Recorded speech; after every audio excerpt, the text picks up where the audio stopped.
Friends, Sangeeta's home tips में आप सभी का बहुत बहुत स्वागत है। तो फ्रेंड्स, आप सभी को पता है कि आंवला हमारी सेहत के लिए कितना फ़ायदेमंद होता है और ये कैल्शियम, आयरन और विटामिन से भरपूर होता है और ख़ास हमारी आँखों के और बालों के लिए तो ये बहुत ही ज़्यादा फ़ायदेमंद होता है। तो उसी आंवले से हम आज बनाएंगे आंवला कैंडी। तो ये मार्केट में आंवला कैंडी बहुत ही महंगी मिलती है, तो ये वीडियो देखने के बाद आप घर पे बना सकेंगे आसानी से और मार्केट वाली जो महंगी कैंडी है आपको ख़रीदने की ज़रूरत नहीं पड़ेगी। आप आसानी से अपने घर पे ये आंवला कैंडी बना सकते हैं बिना मेहनत के और सिर्फ 2 चीज़ों से ये आंवला कैंडी बनके तैयार हो जाती है। तो चलिए वीडियो को लास्ट तक ज़रूर देखिए और अगर वीडियो अच्छा लगे तो लाइक, कमेंट, शेयर ज़रूर कीजिए। तो ये देखिए, मैंने आधा किलो आंवला लिया है, यानी कि 500 ग्राम आंवला लिया है। तो आंवला फ्रेश लिया है मैंने। तो आंवले को अच्छे से धो के साफ़ कर लिया है और अब इसे हम बॉईल करेंगे। तो बॉईल करने के लिए मैंने गैस पे रखा है एक टॉप में हम पानी डाल देंगे 2 से 3 गिलास और अच्छे से पानी को गर्म होने देंगे। गर्म पानी होने के बाद उसमें हम आंवला डाल देंगे। आंवला डालने के बाद एक उबाल आने देंगे, यानी कि उबाल आने के बाद इसे ढक्कन लगा के हम बॉईल करेंगे। तो एक उबाल आने के बाद ढक्कन लगा के हम इसे 3 मिनट तक बॉईल करेंगे। उससे ज़्यादा नहीं करना है ना, ताकि आंवले ज़्यादा गल जाएं, वैसा नहीं करना है। ना ज़्यादा सॉफ्ट करना है और ना ही ज़्यादा हार्ड रखना है। हम आसानी से हाथ से इन्हें तोड़ सके, इस तरह से हमें बॉईल करना है। तो ये देखिए, लगभग 3 मिनट बॉईल करने के बाद ये आंवला रेडी है। तो आंवले में से पानी अलग करके आंवला ठंडा कर लेंगे अच्छी तरीके से।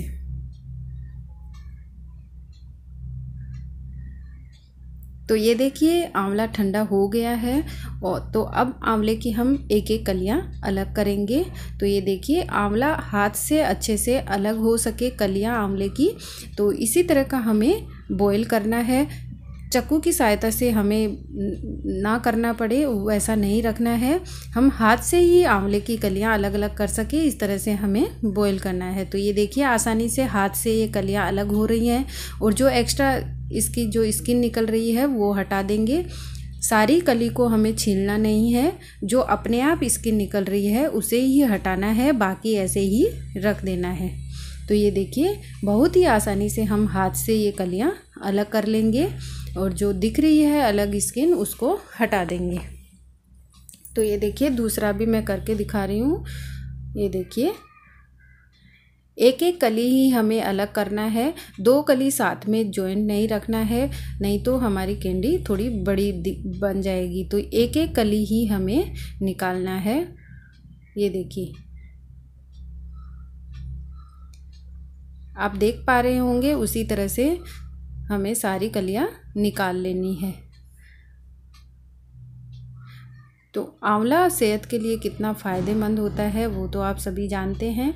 तो हमें आंवला कैंडी ज़रूर बना के रखनी चाहिए। इसे आप 1 साल भर के लिए आप स्टोर भी करके रख सकते हैं, तो आप ज़रूर ट्राई कीजिए। तो इसी तरह से हम सारी आंवला की जो कलियां हैं वो निकाल लिए हैं। बिल्कुल अच्छे तरीके से एक एक कली हमने निकाल ली है। तो 2 कली साथ में जॉइंट नहीं रखना है, अलग अलग करनी है एक एक कली।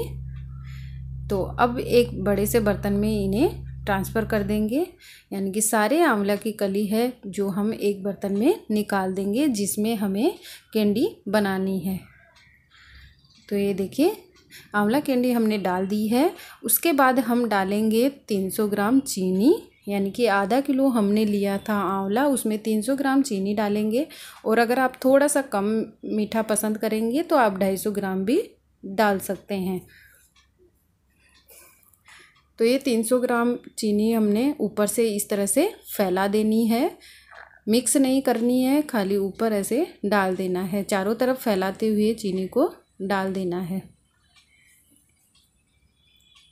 तो ये देखिए, चीनी हमने सारी डाल दी है और इस तरह से हम एक बार फैला देंगे सारे आंवले में। और चम्मच से वगैरह से इसे नहीं हिलाना है, इस तरह से सारी चीनी ऊपर डाल के हमें अब हम इसे क्या करना है कि इसको कवर करके हम 2 दिन धूप में रखेंगे, ताकि धूप में ही ये चीनी पिघल के आसानी से चाशनी बनेगी और ये आंवला है जो चाशनी को पिएंगे यानी कि ऑब्जॉर्ब करेंगे। तो ये देखिए ढक्कन लगा के हमें 2 दिन के लिए इसे धूप में रखना है और उसके बाद चेक करेंगे। तो ये देखिए 2 दिन हो गए हैं। 2 दिन के बाद चलिए चेक करते हैं कि हमारी आंवला कैंडी बनी कि नहीं। तो ये देखिए चीनी की अच्छी तरीके से चाशनी बन गई है और आंवला है जो चाशनी को अच्छे से पी लिए हैं, यानी कि पी के नीचे तले में बैठ गए हैं। तो ये देखिए जब ये आंवला ऊपर तैर रहा होगा तभी ये कैंडी नहीं बनी है।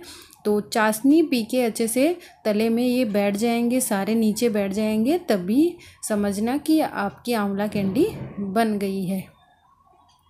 तो आप धूप ना हो तो 2 से 3 दिन भी लग सकते हैं। अगर अच्छी धूप ना हो तो आप इस तरह से चेक कर लीजिए, यानी कि सारी कैंडी नीचे चाशनी में बैठ जानी चाहिए। तो उसके बाद हम चाशनी से इन्हें अलग कर लेंगे। तो मैंने छलनी में इसे निकाला है ताकि जो एक्स्ट्रा चाशनी है वो भी निकल जाए। हमें अब चाशनी नहीं चाहिए, चाशनी को पूरी तरह हटाना है और ये जो बची हुई चाशनी है उसको हम और काम में भी ले सकते हैं, शरबत वगैरह बनाने में।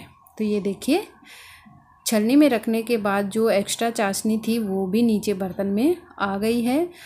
तो अब हम क्या करेंगे कि हमें एक कॉटन का कपड़ा लेना है, साफ़ कपड़ा कॉटन का, उस पे हम ये कैंडी डाल देंगे। तो ये देखिए अच्छी तरह फैलाते हुए हम कैंडी को डालेंगे। एक भी जो कैंडी है वो ऊपर नीचे ना हो, अलग अलग एक एक कैंडी करके हमें इसे सुखाना है। तो ये देखिए इस तरह से आप चाहे तो हाथ से भी एक एक अलग अलग कर सकते हैं। तो ये देखिए मैंने सारी कैंडी को अलग अलग एक एक करके रखा है। तो अब हम इसे वापस से 2 दिन के लिए इन्हें धूप में सुखाना है। तो धूप में सुखाते वक्त आप ऊपर से एक पतला कपड़ा डाल दीजिए ताकि धूल मिट्टी आके ना चिपके। तो इसे 2 दिन के लिए हमें धूप में और सुखाना है। तो ये देखिए 2 दिन के बाद ये हमारी आंवला कैंडी बनके तैयार हो गई है। तो अब बाज़ार वाला टेक्सचर देने के लिए, यानी कि जो सेम बाज़ार जैसी दिखती है वैसा दिखने के लिए मैं डाल रही हूँ इसमें थोड़ी सी पिसी हुई चीनी। तो पिसी हुई चीनी डालने के बाद ये परफेक्ट मार्केट जैसी कैंडी बनके तैयार हो जाएगी। और चीनी डालने के बाद ये देखिए अच्छे से मिक्स कर लेंगे। तो आंवला कैंडी को ज़्यादा ड्राई नहीं करनी है, ऊपर से चिपचिपी ना हो और अंदर से सॉफ्ट हो, इस तरह से ही हमें सुखाना है। तो ये देखिए आंवला कैंडी बनके तैयार हो गई है और बिल्कुल मार्केट जैसी दिख रही है। ज़्यादा हार्ड नहीं करना है, अंदर से सॉफ्टी होनी चाहिए और बाहर से चिपचिपी ना हो, तब ये परफेक्ट सूख जाती हैं। तो उसके बाद ये देखिए परफेक्ट मार्केट जैसी आंवला कैंडी हम घर पे बना के तैयार कर लिए हैं।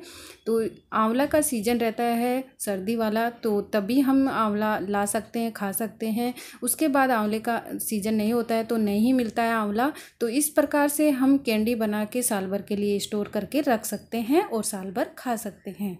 तो कैसी लगी वीडियो कमेंट करके ज़रूर बताना और अच्छी लगी हो तो लाइक ज़रूर करना। चलिए मिलते हैं नई रेसिपी।